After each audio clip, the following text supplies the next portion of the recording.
Iya, karena kalau kita ngomongin game online gitu ya, memang seru, memang banyak hal positif gitu ya, tapi juga nggak bisa dipungkiri, celah negatifnya juga cukup banyak.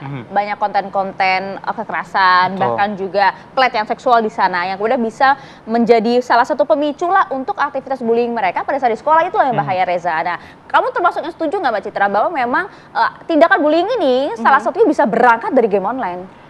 Kalau menurut aku pribadi sih agak kurang setuju ya, karena ya beda. Mungkin kalau misalnya perilaku bullying itu kan lebih ke lingkungan lagi, apakah lingkungannya baik, terus habis itu kondisi keluarga juga seperti apa. Kalau misalnya kondisi keluarga baik, lingkungannya baik, harusnya nggak akan terjadi bullying. Karena kan suka misalnya kalau lagi main game, oh ternyata saling pukul-pukulan tuh hal biasa kok gitu. Yang tadi yang mungkin jatuh bisa bangun lagi, yang udah tadinya mati bisa bangun lagi. Mungkin mereka penasaran gitu ingin mencobanya di dunia nyata. Itu mungkin gak sih? Mungkin aja sih, mungkin. Nah justru itu peran orang tua lagi untuk memberitahu gitu kan, bahwa oh kalau misalnya di game itu seperti ini, di dunia nyata itu tidak seperti itu gitu. Nggak boleh misalnya untuk mukul atau menginikan orang lain, nggak boleh menyakiti orang lain, itu kan tindakan yang nggak boleh gitu. Jadi lebih ke peran orang tuanya lagi sih yang harus aktif. PR-nya banyak orang tua nih. Menurut gimana?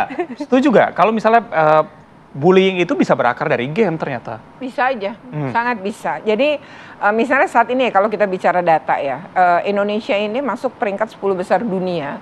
Untuk di dunia loh ya, dari 188 negara kita tuh udah masuk 10 besar yang anak-anaknya menjadi korban kekerasan seksual secara daring. Wow. Dan berapa persen saya lupa ya, tapi kalau tidak salah hampir 30% itu berasal dari game. Jadi mereka berkenalan dengan orang asing yang kemudian ini anak-anak memang predator ya. Jadi mereka ini emang mengarah pada anak-anak. Nah itu seperti mereka melihat IG gitu atau media sosial anak-anak yang suka galau, di mana biasanya incarannya tuh gini, oh ini yang keluarganya nggak happy, oh ini yang anaknya kurang perhatian, itu akan jadi incaran. Apalagi kalau dia nggak punya keluarga, misalnya ayah ibunya berpisah, lalu si ibu misalnya kerja di mana gitu ya, seperti kasus 72 ini kan di Taiwan gitu ya, kemudian sudah berpisah tinggal mana, itu biasanya untuk beberapa kasus kekerasan itu akan dilihat kayak gitu, yang orang tuanya meninggal nggak ada gitu, karena kalaupun diambil gitu ya, mereka temu darat, kemudian terjadi nih misalnya perdagangan manusia diambil dan lain, itu nggak dicarinya tuh bisa dalam waktu yang cukup panjang. Jadi kalau orang itu dengan orang tua mereka, anak kita telat dikit kan kita pasti cariin, tapi ada keluarga nggak gitu kan, jadi nggak dicari tuh. Nah sehingga perpindahan manusianya kan, TPPO tuh dengan orang harus ada perpindahan orang kan. Nah itu jadi aman perpindahannya, dan akhirnya tidak ketemu karena sudah kemudian dilarikan ke luar negeri. Jadi paham itu betul, ya? dan itu anak-anak semua yang jadi korban itu mayoritas anak-anak. Termasuk juga provokasi untuk melakukan tindakan kekerasan, betul, melakukan bullying kepada sesama betul. teman. Gitu. Jadi misalnya kalimat-kalimat kayak menyebut binatang tertentu. Kemudian misalnya go to hell gitu ya, atau sialan dalam bahasa Inggris dan lain-lain, itu akan selalu muncul dan dinormalisasi. Jadi ketika misalnya kita tidak biasa dikata-katain sialan, tidak dikata-katain hal itu, lalu ada orang ngatain itu dan menganggap itu biasa, lu lebay amat, baru digituin, itu kata-kata biasa. Gitu ya?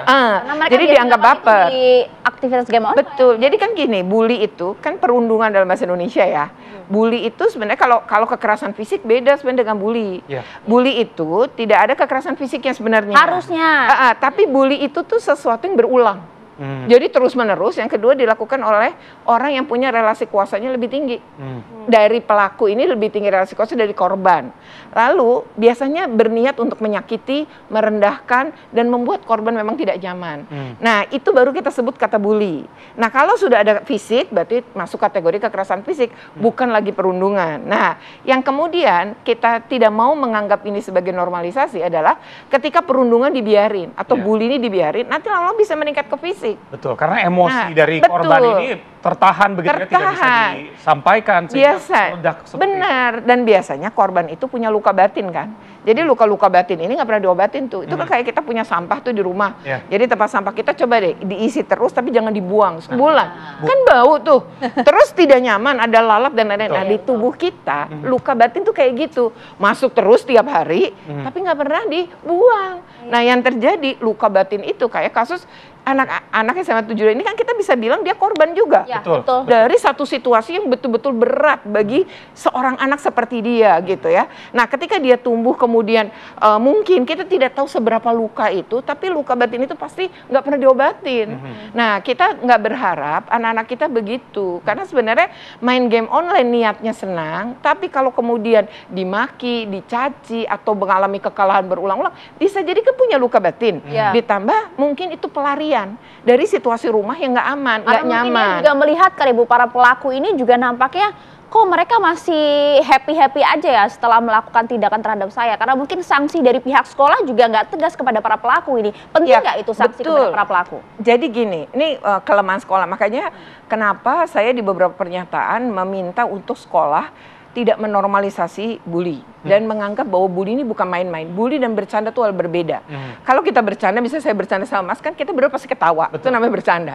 Tapi kalau misalnya saya ketawa, tapi yang Masnya sedih atau merasa tertekan, itu namanya bully jatuhnya. Jadi bully itu yang diukur korban. Nah, seringkali sekolah ngapa digituin aja ente lembek banget. Nah, ini yang nggak boleh gitu. Lalu sekolah tuh sebenarnya dalam Permendikbudristek 46 tahun 2023 tentang pencegahan penanganan kekerasan di satuan pendidikan, salah satunya tuh tidak boleh membiarkan bully.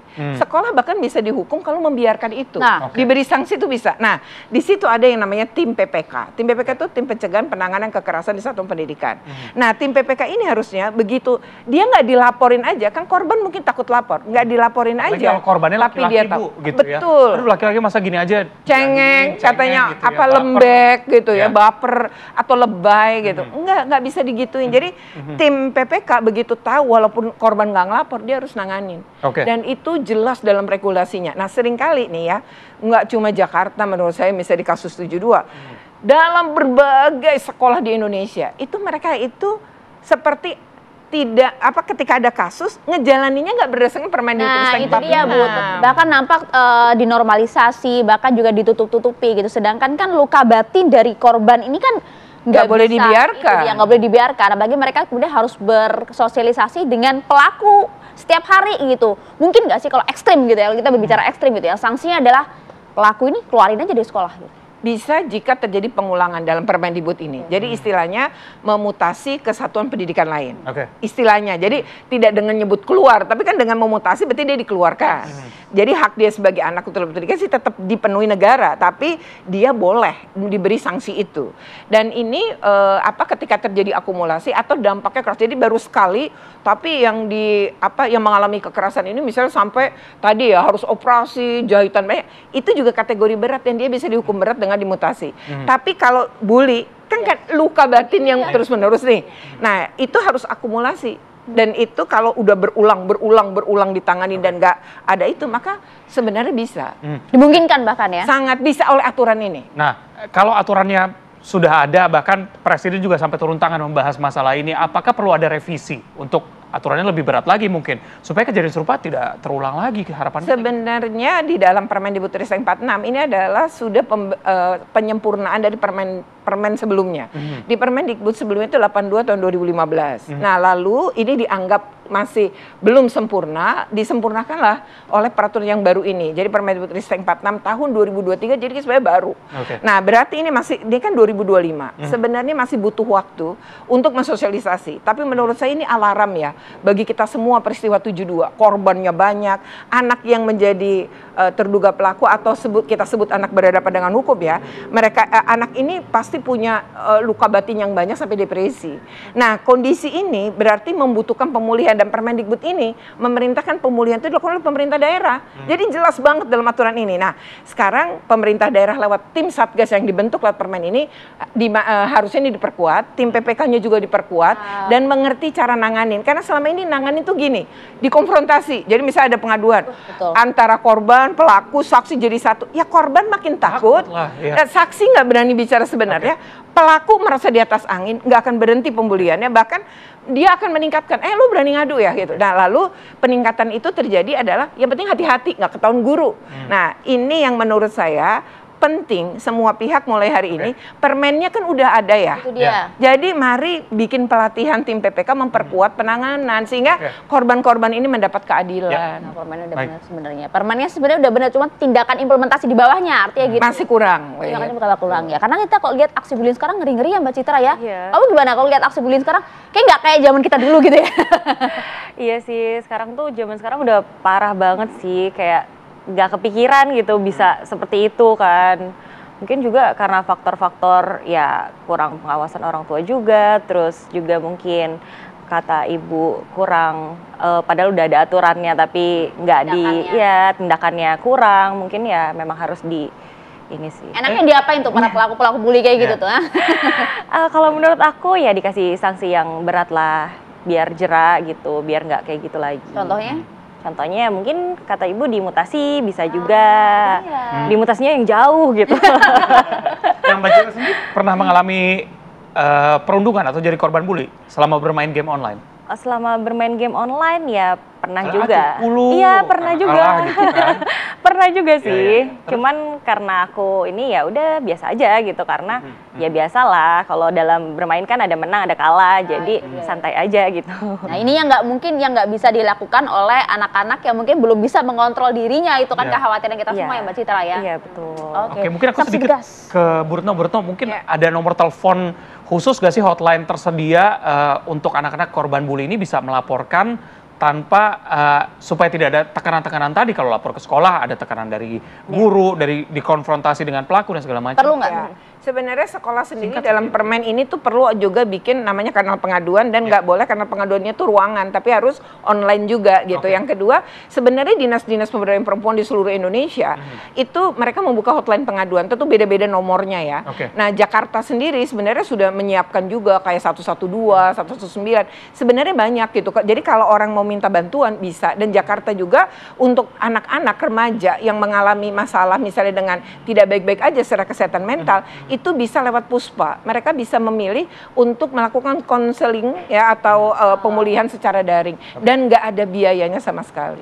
Oke, ya kita harapkan korban bully juga bisa dengan lapang dada melaporkan supaya balik lagi tadi luka batinnya bisa segera diobati. Menarik tadi ya. Jangan sampai ya kita melihat kejadian betul, hati-hati ya para pelaku bully di sekolah nih ya, jangan macam yang siap-siap dimutasi ke sekolah lain nanti. Terima kasih banyak Bu Lizzy, terima kasih banyak Citra atas waktu bersama kami ya. Kami jeda dulu pemirsa, karena usai jeda kami hadirkan informasi seorang pria yang baru mengambil uang ratusan juta rupiah di bank nyaris menjadi korban perampokan dan bahkan terekam oleh CCTV. Saat lagi kami hadirkan untuk Anda.